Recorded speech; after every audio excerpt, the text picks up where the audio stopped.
Hi mga bese ko, magandang araw.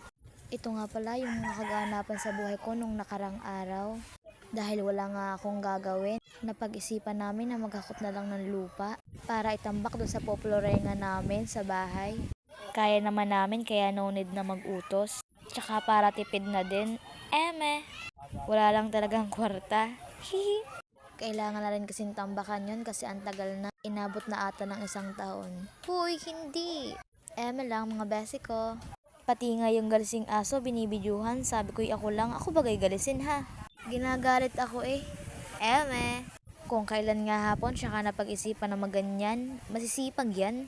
Oo. Ito nga palang mga kinukuha namin panambak galing lang dun sa may parangan sa likod namin. Ako nga pala ay nagsisipag-sibagan lang dyan para may video.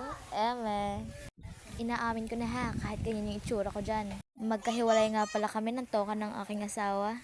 Ako sa pagpapala ng lupa, siya naman sa paghahakot ng bato. Doon pa ngayon nangunguha sa may sapa. At dahil tinamad, kasi malayo daw, doon na lang sa may taas nangunguha ng bato, naghahagilap kahit wala. Buti na lang may mabait akong anak, may nagsusubo sa akin. Wala pa man din pamerienda si boss. Nagugutom na tuloy yung baby boy ko sa tiyan. Issue kayo ha, issue. Basta yung kaya namang gawin ay gagawin ko na lang. Katulad ng ganyan, sa pagpapala lang ng lupa, kaya ko naman. Para naman yun sa bahay namin, hindi sa bahay nyo. Huy, Kami matsyempohan lang talaga ng kasipagan. Oo.